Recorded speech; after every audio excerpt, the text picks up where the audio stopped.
Life Unrehearsed on CJAD 800. Brought to you by Marco Vendramini of IG Private Wealth Management. MarcoVendramini.com. Good afternoon. Welcome to Life Unrehearsed, a show about the ins and outs of family life.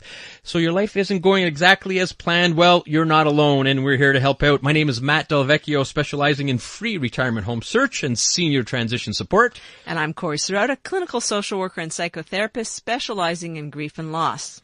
Coming up today on the first half of our show, are you the best version of yourself?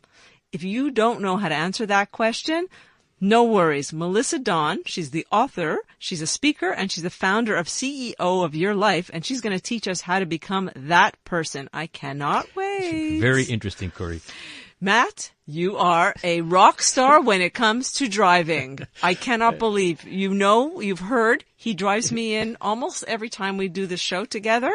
And I thought, I don't know how this is going to go today. And you just, like a superstar. We actually made it in record time. Yeah. The roads were not bad, greasy, but we come in from the West Island every show, and we like to do live shows when we can. And it was okay. You just got to be careful, pay attention, and don't drive too fast. It was a heck of a lot better where I was last week, though, Corey. I was in Whistler, BC with my son, a trip of a lifetime, a bucket list trip. And Vancouver was 8 and 9 degrees. Whistler was around 1 and 2 degrees, and I had a few days of skiing. And very grateful for that. And we are very grateful for our second half, Corey.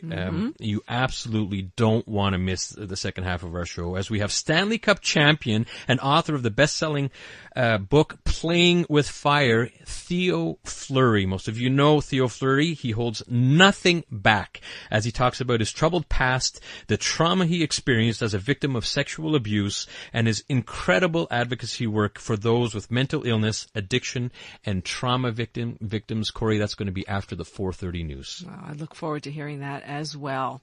So let me get us going. We are very excited to have in studio with us Melissa Dawn. She's a certified life coach and business coach. She's the founder of CEO of Your Life. She's also a motivational speaker. She's trained in energy, essentially an energy practitioner. She practices intentionality and best-selling author of I Attract What I Am. She's here with us in studio today to talk about how to help us be our best version of ourselves. Welcome to the show, Melissa. Thank you. Thank you for having me here. So I think just to start out, how does one even begin to do this? So I suspect there's a story behind this. So can you please share that with us? Well, it was just about 9 years ago. I still remember I was sitting on my wooden living room floor with my hands between my head, saying how the heck did I get here? And I had just had my second divorce. I had primary custody of my 4-year-old son. And I was in a situation at work where I had to change jobs ASAP. So everything was happening at the same time. And I felt stuck. I didn't know what to do. I knew I had to change. I was responsible for my son. I wanted to be the best mom possible. So I couldn't stay as a victim in this place. And somebody had recommended that I try a life coach. And I didn't even know what a life coach was at that point. So I went on Google. I did a few searches and I came across a really great one. And within 6 months of life coaching, my life had totally turned around. She had started doing exercises and teaching me all these things that truly to me are things that I believe we should be taught in school. And we're not. And I was sharing all these exercises with people around me, and I saw their lives starting to transform as well. And I couldn't believe how just a few basic, simple tools and change of mindset can be so transformative.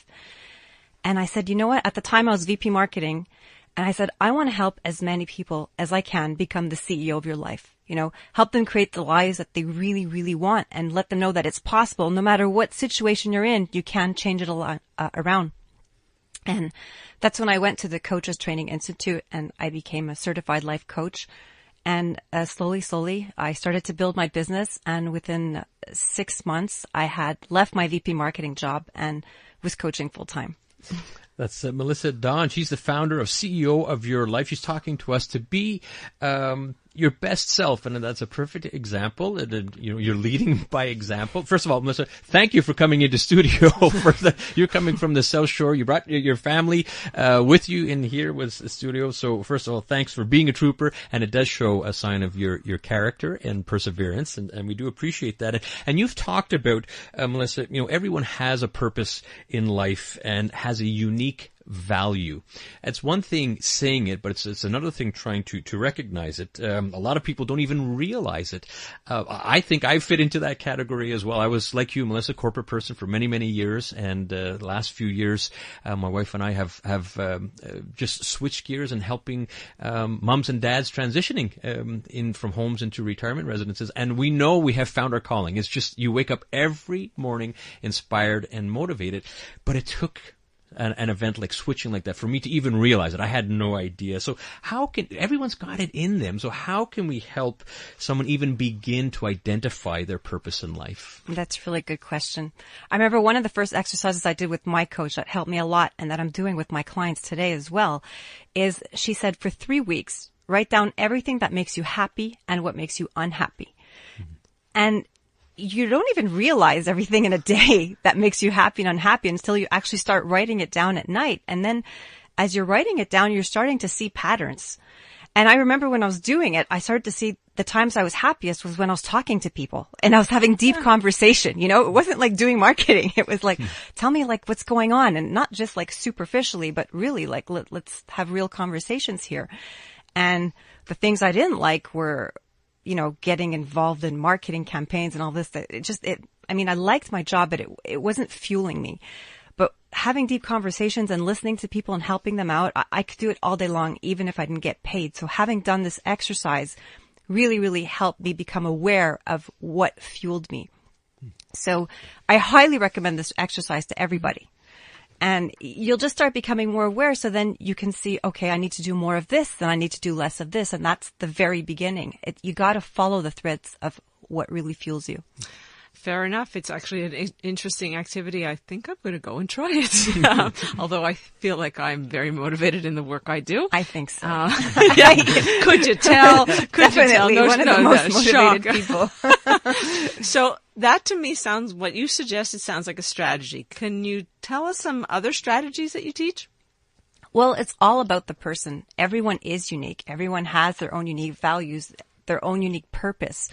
So it's about, first of all, also getting clear on where you're at right now. A lot of people don't want to deal with things. They put things under the carpet, and then a life event happens like a divorce or a death or something shocking, and then you're forced to go and revisit everything that you put under the carpet. So I start with taking an assessment, like how is your romantic life? How is your physical environment? How is your career, your financial situation, your spiritual growth? Looking at all areas of your life, because when we're clear with where we're at, then we know what we can work towards. And not only do we have to realize where we're at, but we have to accept where we're at. If we're resisting it, then we can't move forward. So that's one of the steps, is to get clear on that. And then to get clear on who we are, really. So there's different exercises I do with different people, but one of the core exercises is how to get clear on your core values. Because when you're clear on your core values, it helps you make decisions.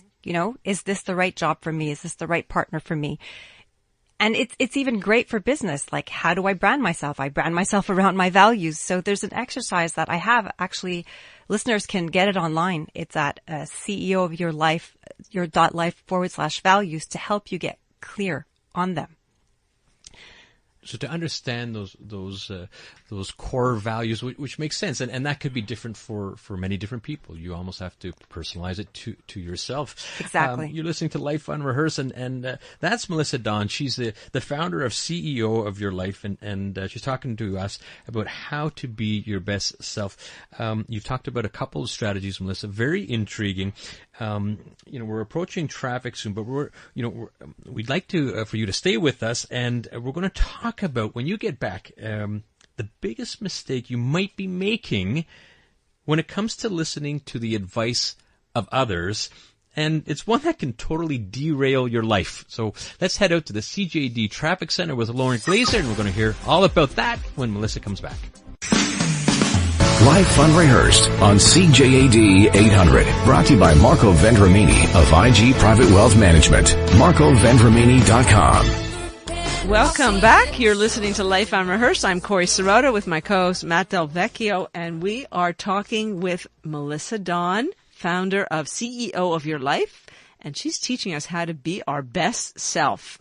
Right before traffic, we asked Melissa a really important question about what the biggest mistake people might be making when it comes to listening to the advice of others. And in fact, what we talked about off air was that that mistake can actually totally derail their life.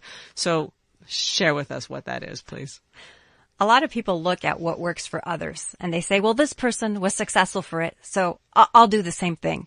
And I had made that mistake too, like following different coaches. I was like, well, these coaches are millionaires and they're doing super well, so I'll be doing the same thing. And I had hired a coach and she was like telling me like what templates to use and what to say, but it didn't feel authentic to me.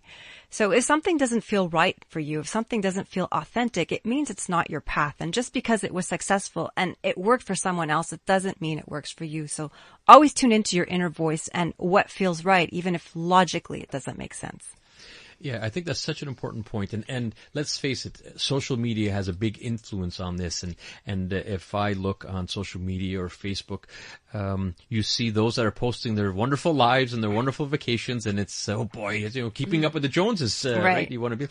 But I also see a lot of playing the role of the victim.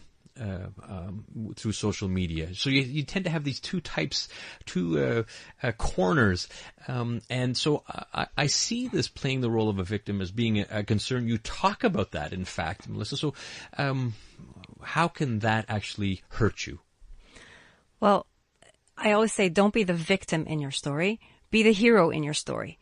Because let's face it, every single one of us has had something terrible happen to us, and we can all point the finger. You know, we could say, oh, it's my parents, it's my partner, it's my teacher. Mm-hmm. But really, we can't always handle the circumstances. We don't always choose the circumstances, but we can handle how we react to them. Mm-hmm. So how do you want to show up? So decide, how do I want to show up? What do I want to create? And what can I do? What impact do I want to have here? And how can I change it? And you can always change the situation around. You have to realize that you are powerful enough. You are the CEO of your life, and you can change any situation around. So no truth has ever more been spoken when you do articulate that and help people. We could only integrate it. And I think trust has a big factor to play in that. And I know that you speak about that in your book. You talk about trust in divine timing. What do you mean by that? Well, as we go through different difficulties in life, you might lose your job, you might lose a relationship. We tend to lose trust. It's our default mechanism. We just tend to lose trust, and it's normal that we go through that. But then you also have to remember the miracles that do happen when you do meet that special person, or you do have that great job, or something amazing happens, and those miracles make life worthwhile. So trust in those miracles. If you're following what you love, if your thoughts, your words, and your actions are aligned with your passion and you keep on moving towards it, things will work out. You just have to trust that they will. So trust is absolutely a big factor. This is Melissa Dawn, CEO of Your Life, and teaching us how to be your best self. Melissa, I mentioned I was with my son in Whistler. We had some good father-son bonding and some great skiing. And he likes his studies. He's really into that. But we had some good life experiences out on the road. And sometimes I explained to him, sometimes you just got to go with your gut. We had to drive in rainy, snowy conditions to go see a Vancouver Canucks game. We knew it was a big drive. And sometimes you got to go with your gut. It might be a bit risky. And in fact, that's a big part of being CEO of your life. You're a big proponent of going with your gut, aren't you? Exactly. Because you have to remember that 98% of our thoughts are not ours. So what does that mean? It comes from our family. It comes from our teachers. It comes from the people around us. So there's really just 2% of our thoughts that belong to us. So how can you know if you have, in your head is everything you were taught, but inside is your feelings. It's your path. So you need to think less and feel more. So true. So as soon as something's feeling wrong, sometimes you're like, but this doesn't make logical sense. Like logically, It makes sense. Well, why is that gut feeling going off, there's a reason. It's giving you a warning, and pay attention to it. Don't ignore it. When you push it down, things in life will happen in a way that it's going to come back up. So just listen to it. So it's bound to go somewhere, right? And that's I certainly share that sentiment when I work with people with grief counseling, and I tell them that it's got to go somewhere, right? So Exactly. This is all the challenges that we face. Life is going to put challenges in front of you. How you navigate them is very much up to you. And so how would you notice what red flags are that come up within the context of this perhaps lack of trust or lack of listening to your gut? What would those red flags be? I don't know. You could be in making a business decision, or you could be at work and your boss tells you do this, and in your gut feeling, you're like, this doesn't feel right, but my boss is telling me to do it. Well, speak it up. Say, you know what? This doesn't feel right. Like, let's look at what else is possible. Don't ignore it. Like, just speak what you're feeling. Like, bring it out so that you can have another possibility and another option. Because if you just keep quiet, nothing will change. Yeah, very, very true. And I think just to wrap it up, you talk about an issue I think that affects a lot of people about being perfect. It's got to be perfect. Don't allow yourself for error. But that is problematic, isn't it? I remember one of the activities we did when I was in coaching school was they gave us a sticker and they wrote the word failure on it. And we had to talk about how we felt about wearing the sticker. And it bothered me so much, I ripped it off. It's like, there's no failure. Like, I just want to work on being perfect. But, you know, over the years and through experience, I realized that, well, first of all, perfection is relative. Like, everybody sees perfection through a different lens. Mm-hmm. But also, when you fail, it helps you try again. It opens new doors. It forces your creativity. And often, like, when you have a low and you have a failure, you question things more, and then you come back so much stronger. So let's stop, like, boo-hooing failure and, celebrate failure. Well, that's right. Well, we learned a lot, and your approach is fabulous. It really is. Thank you so much for weathering the storm and coming in and sharing some enlightening information with us. How can people get a hold of you? You can go to my website, ceoofyour.life. I had mentioned the values exercise if you want to get clear on your values, which is one of the things towards becoming the CEO of your life. So you can get that at ceoofyour.life/values. That's fantastic. Thank you. Melissa, thank you much. very much for being with us. Thank you. Coming up right after the news, you absolutely don't want to miss our interview with Stanley Cup champion Theo Fleury. He holds nothing back as he talks with Matt about his troubled past, the trauma he experienced as a victim of sexual abuse, and his incredible advocacy work for those with mental illness, addiction, and trauma victims.